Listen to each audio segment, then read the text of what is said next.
Where did we come from? The Bible says, in the beginning, God created.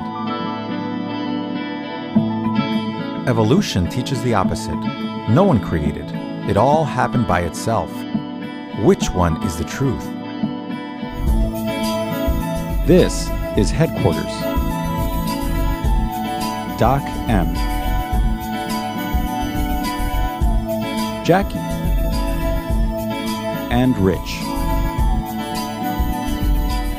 Their job?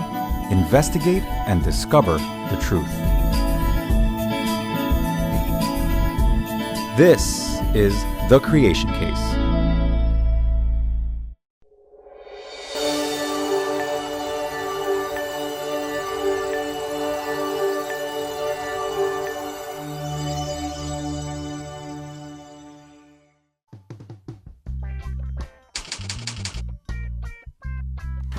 Another?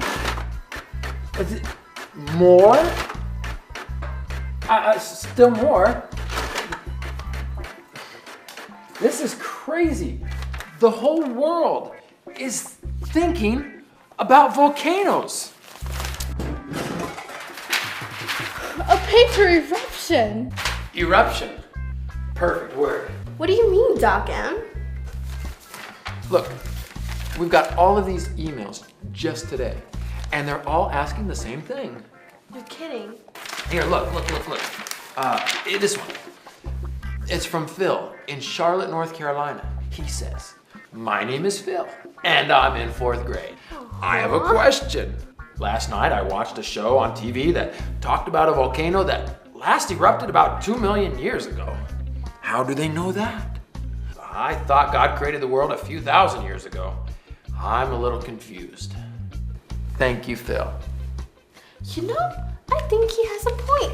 I think I saw that program too, and they were throwing around millions of years for this, millions of years for that. It was very confusing. Well, let's get this off to Rich as an assignment. All right. Where is Rich? Well, I think that he said something about deep forest exploration today. Deep forest. I think that means he's sitting behind some rotten log waiting for something to move somewhere. He could be waiting for hours. Well, I'll get this over to him.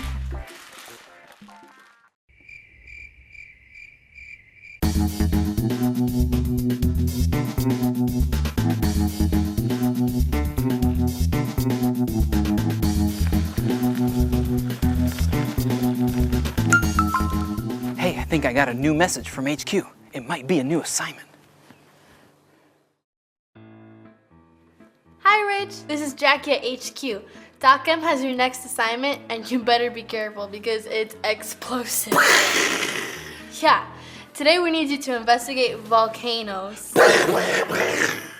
We know there are thousands of volcanoes all over the planet, but we need to know if they provide any evidence for creation. We look forward to getting your report. Oh, and Rich, be careful out there. We'll do our best to be careful on this end too. I'm okay. Volcanoes. I better let them know I got the assignment. Got message. Volcanoes. Will be careful. All right, we got our assignment. You know what? We should write that down in our journal.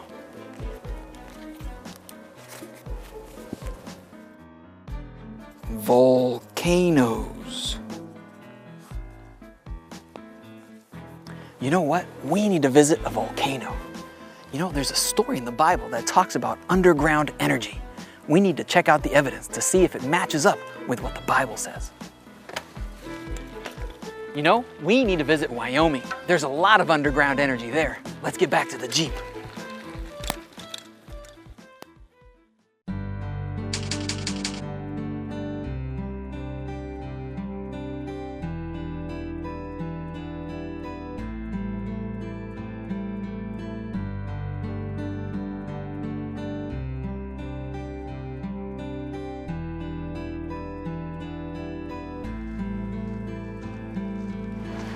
We made it. We are in Yellowstone National Park. We're in a volcano, a supervolcano. Do you know why they call it a supervolcano?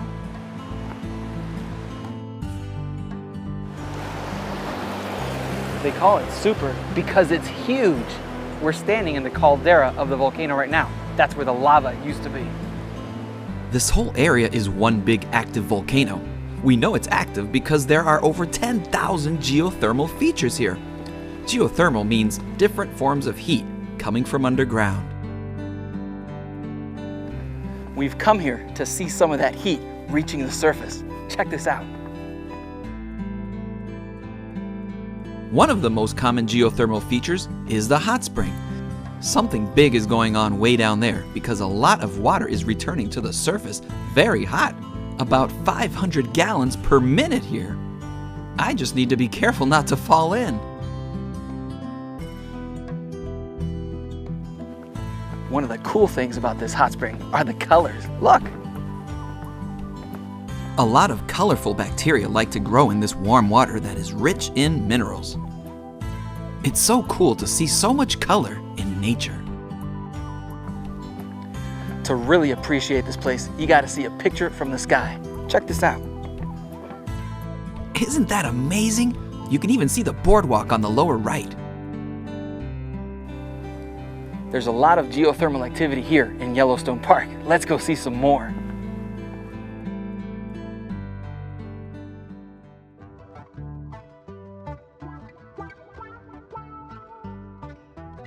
Yellowstone is a huge park.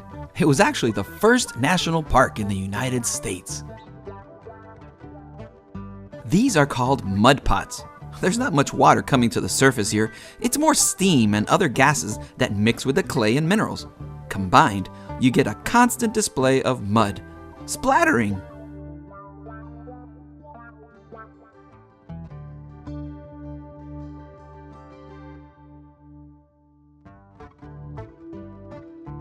It's really funny to watch these little chunks of mud just jumping around.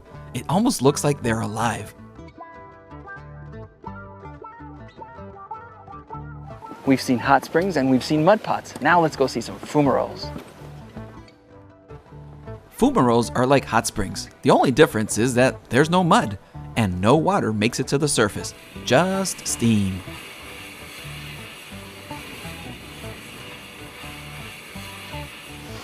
Wow, these fumaroles just go puff, puff, puff all day long. But to see some really amazing geothermal activity, we need to see some geysers. Come on.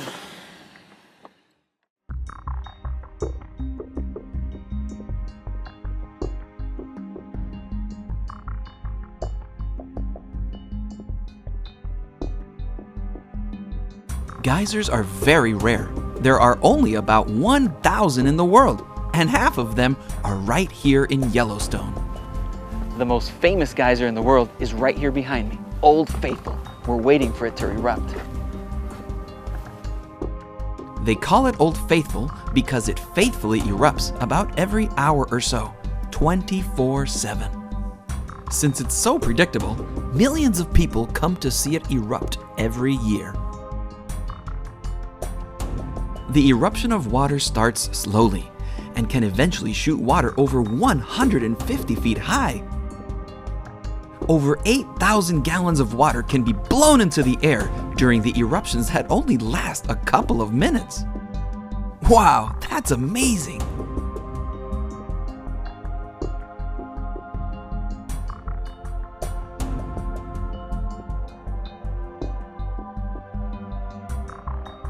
You know, Old Faithful reminds me of God. He's always there for us. He will never leave us.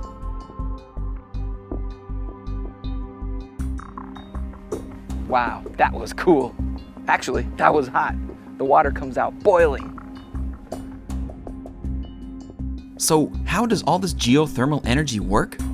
Well, water from the surface drains deep down below through cracks in the ground, about a mile down on average. There, the water comes in contact with hot volcanic rocks and it boils.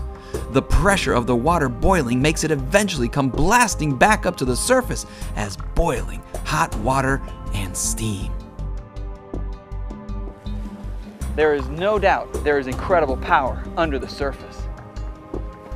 So does the Bible say anything about underground energy? Actually, it does. It says that during the flood, all the water from under the ground erupted. All of the geothermal features we've seen here today are tiny examples of what the biblical flood could have done to our planet. Even though the Bible is not a science book, I'm glad that we see things in nature that show us the Bible is true. I think I'm going to write that down in my journal.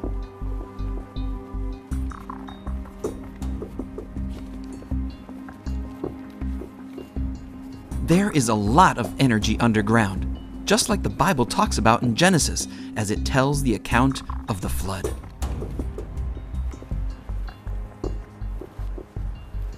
You know, it's been 4,000 years since the flood, and the earth has never fully settled.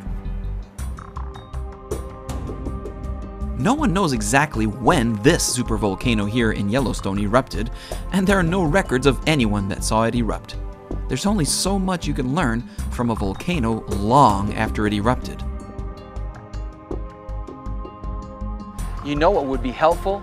To see a volcano that we know erupted recently. I know exactly where there is one, Mount St. Helens in Washington. Let's get back to the Jeep.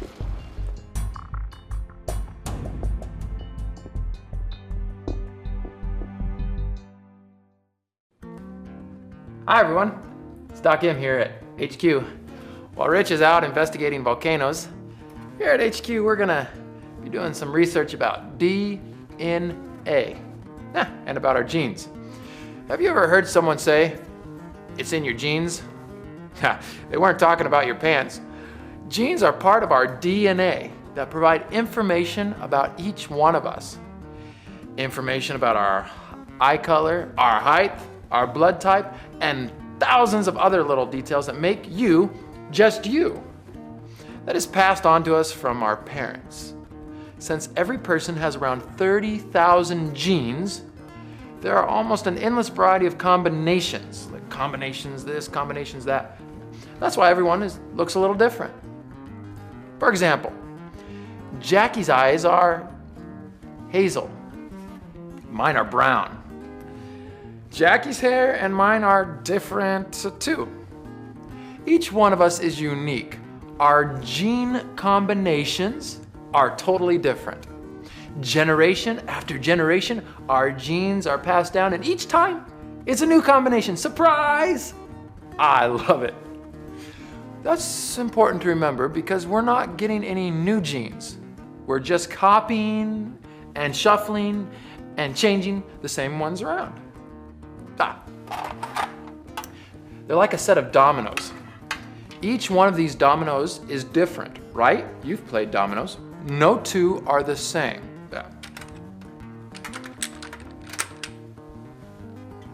This is an 8 and a 1. This is a 5 and a 2. They're not the same.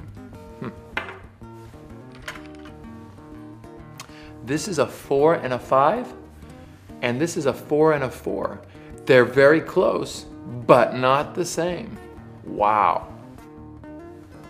If there were 30,000 different dominoes in this box, like genes, there would be a massive amount of combinations possible. Wow!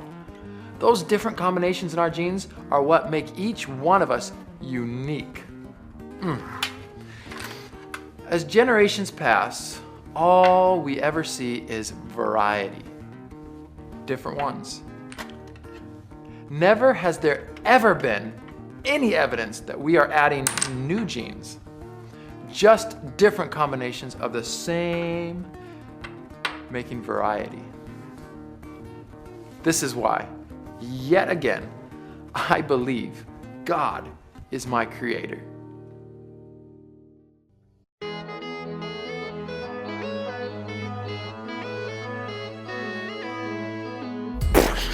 Don't go yet, we've got bloopers!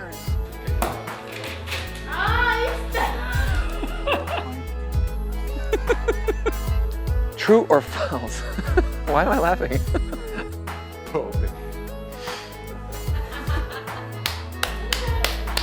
It takes him out of breath. We need you to know. here. We're buried in up to almost 6. Seems like there was a million prepositions in there.